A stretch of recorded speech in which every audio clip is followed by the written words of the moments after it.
السلام علیکم دوستو، حضرت مولانا سعد کا بیان امید ہے آپ دھیان سے سنو گے۔ اس زمانے کا وہ فتنہ ہے جس نے علم کا، علماء کا وقار ختم کر دیا ہے، اور ایک حرام کام کا تصویر کشی قطعاً حرام ہے، اس کو جائز کہنا تو گمراہی ہے۔ اسے اپنے آپ کو بچائیے، اسے اپنے آپ کو بچائیے۔ یہ ایک ایسا فتنہ ہے جس کو بعض علماء نے میزائل کہا ہے کہ میزائل جو تباہی میزائل آتا ہے وہ اس سے بڑی تباہی سے آ رہی ہے، وہ کہتے ہیں موبائل یہ میزائل ہے۔ اس لیے میں تاکید سے کہہ رہا ہوں کہ ہمارے ماحول میں کسی کو گنجائش نہیں، یا شریعت میں گنجائش نہیں۔ ہمارا ماحول کیا ہوتا ہے؟ شریعت نے انکار کر دیا، فرمایا ہر مصور جہنم میں جائے گا۔ آپ کو معلوم ہونا چاہیے جن لوگوں کو اللہ والوں کی تصویر لینے کا شوق ہے، جن لوگوں کو اللہ والوں کی تصویریں لینے کا شوق ہے، ان کو یہ بات معلوم ہونی چاہیے کہ اللہ والوں کی تصویروں سے ہی دنیا میں بت پرستی شروع ہوئی ہے۔ جی ہاں، معلوم ہونا چاہیے سب کو۔ تصویروں کی دنیا میں ابتدا کہاں سے ہوئی ہے؟ بتوں کی پوجا کہاں سے شروع ہوئی؟ بتوں کی پوجا کہاں سے شروع ہوئی؟ معلوم ہونا چاہیے نا۔ اتنے دنیا کے اندر بت پوجے جاتے ہیں، کروڑوں کی تعداد میں، کہاں سے آئے، کہاں سے شروع ہے؟ یہ دیکھو عجیب حالت ہے، جہاں آواز سنتے ہو ادھر ہو جاتے ہو۔ میں کچھ کہہ رہا ہوں، ادھر دیکھو نا میری طرف۔ یہ تو شیطان ہے جو چیخ رہا ہے، تم بھی شیطان بن جاؤ اس کے پیچھے۔ بت پرستی کہاں سے شروع ہوئی؟ یہ معلوم ہونا چاہیے۔ بت پرستی شروع ہوئی ہے اللہ والوں کی تصویروں سے۔ نوح علیہ السلام کی قوم میں 5 جنے بزرگ تھے۔ شیطان نے مشورہ دیا آج کل کے شیطانوں کی طرح کہ ان کی تصویر بناؤ بزرگوں کی۔ شیطان نے آج کل کے شیطانوں کی طرح مشورہ دیا نوح علیہ السلام کی قوم کو کہ اپنے بزرگوں کی تصویر بناؤ، ان کی یادگار رہے گی۔ ان کی تصویریں بنی۔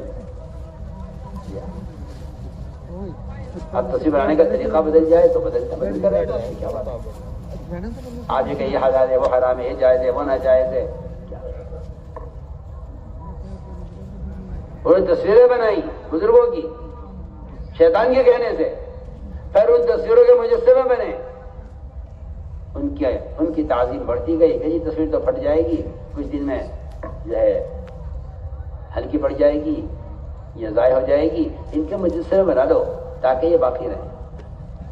یہاں سے دنیا میں بت پرستی شروع ہوئی ہے۔ میں تو آج بھی کہتا ہوں کہ اگر ان تصویروں سے بت بن سکتے ہیں تو ان تصویروں میں کیا بتوں کی بو نہیں ہوگی؟ کیا ان بتوں کی ضرورت نہیں ہوگی؟ جو تصویر بت کی شکل اختیار کر سکتی ہے، کیا آج ان تصویروں کے اندر بتوں والی ضرورتیں نہیں ہوں گی؟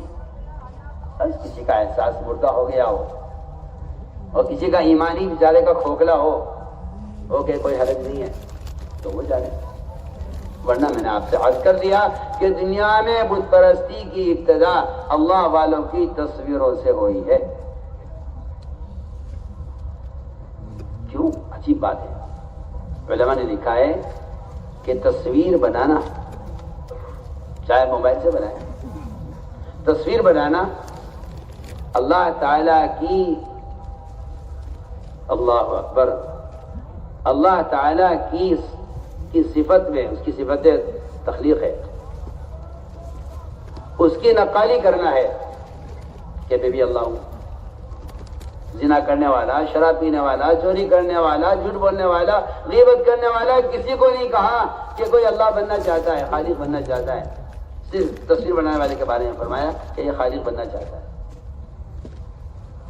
جی حدیث ہے، پڑھی حدیث، کوئی خالی باتیں تھوڑی ہوتی ہے یہاں دعوت کے ممبر سے، صاف حدیث ہے۔ جو آدمی کسی بھی طرح سے تصویر بنا رہا ہے وہ خالق بننا چاہتا ہے۔ اللہ نے تو نے خالق بننا چاہا، ڈالی میں روح تصویروں میں وہ نہیں ڈال سکے گا، روح ڈالنے سے اللہ کا کام ہے۔ اللہ ان مصور اٹھا کے جہنم میں ڈال دیں گے سیدھا، سیدھی بات ہے۔ یہ لکھا مولانا جو ہے بدر عالم شمس تجوان سننا میں تصویر کشی پر یہ لکھا ہے اور روایت نقل کی ہے کہ مصور اللہ بننا چاہتا ہے کسی شراب پینے پر، زنا کرنے پر، جھوٹ بولنے پر، غیبت کرنے پر، کسی کبیرہ گناہ پر وہ عذاب نہیں ہے جو عذاب تصویر لینے پر ہے۔ جی ہاں، پڑھیے آپ حدیث، اشد الناس عذاباً کہا ہے، اشد الناس۔ ابن عباس کے پاس ایک آدمی آیا، آ کر کہنے لگا کہ جی میں آپ سے ایک مسئلہ معلوم کرنے آیا ہوں۔ وہ زمانہ جاہلیت کا زمانہ، کفر کا، وہ بیچارہ کبھی زمانے جاہلیت میں اس کا کام ہوگا تصویر بنانا، تصویر بنایا کرتا تھا۔ اس نے آ کر مسئلہ معلوم کیا ابن عباس رضی اللہ عنہ سے کہ جی میں اسلام لے آیا ہوں، مگر میرا جو طریقہ ہے، میرا جو پیشہ ہے، میری جو آمدنی کا ذریعہ ہے وہ تصویریں بنا بنا کے بیچتا ہوں، اس کے مجھے پیسے ملتے ہیں۔ یہ اس نے کہا کہ جی میرا تو کام ہی کچھ نہیں، اس کے علاوہ میں کیا کروں، میرا دھندا یہی ہے، میرا پیشہ یہی ہے، مجھے اس کے علاوہ کچھ کرنا بھی نہیں آتا۔ ابھی بچوں کو پالنے کے لیے میرا کام یہ ہے کہ میں تصویر بناتا ہوں، ان تصویروں کو بیچ کر جو پیسے آتے ہیں اس سے میں اپنی گزر بسر کرتا ہوں۔ کیونکہ یہ بات بالکل طے شدہ بات ہے کہ تصویر کا بیچنا بھی حرام ہے، اس کا خریدنا بھی حرام ہے، اس کی آمدنی بھی حرام ہے۔ سن رہے کان کھول کے بھی کیا بول رہا؟ تصویر خریدنا، بیچنا اور اس کی آمدنی سب حرام ہے۔ جس طرح شراب کا بیچنا بھی حرام، خریدنا بھی حرام، پینا بھی حرام ہے۔ جو پیسے اس کی بیچ کر پیسے آئے ہیں وہ بھی حرام ہے۔ اس نے کہا ابن عباس رضی اللہ عنہ سے کہ جی میں کیا کروں، میرا تو پیشہ یہی ہے، میں کیا کروں۔ انہوں نے یہ نہیں کہا بھائی مجبوری ہے، حالات ہے، آج کل کی زمانہ بدل رہا ہے اور مجبوری ہے، آؤ بھائی بیٹھ کے سوچ لو، بھائی پریشانی آ رہی ہے مسلمانوں پر، آ جاؤ بیٹھ کے ذرا غور کر لیا جائے اور بیٹھ کر سوچ لیا جائے، چلو فلاں کے مذہب پہ عمل کر لیا جائے، فلاں کے مذہب پہ مسئلہ بتا دیا جائے۔ یہ وہاں یہ کچھ نہیں ہوتا تھا، وہاں یہ تو زمانے میں ہوتا تھا۔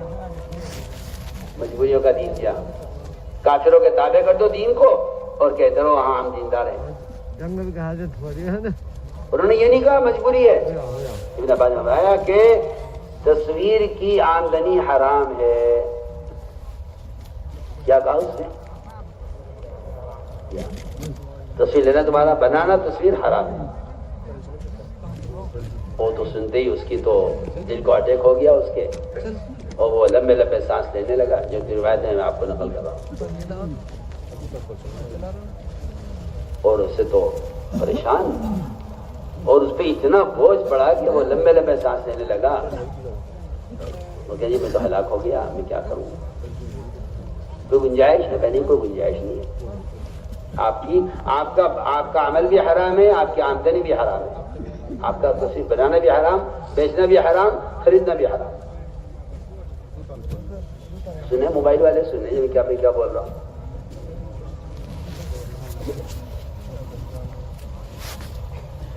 اس نے کہا جی میں کیا کروں، خیر میں تو بھوکا مروں گا، میرے پاس کے علاوہ کوئی راستہ نہیں۔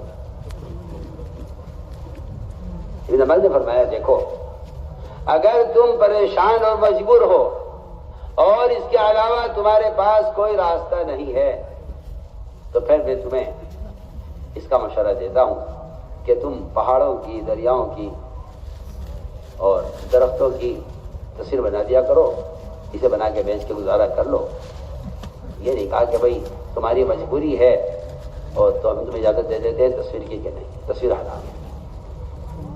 اگر تجھے کرنا ہی ہے یہ کام تو پھر ان چیزوں کی تصویر بنا جن میں روح نہیں ہے، جانور کی، انسان کی، کسی بھی روح والے کی تصویر کا بنانا قطعاً حرام ہے۔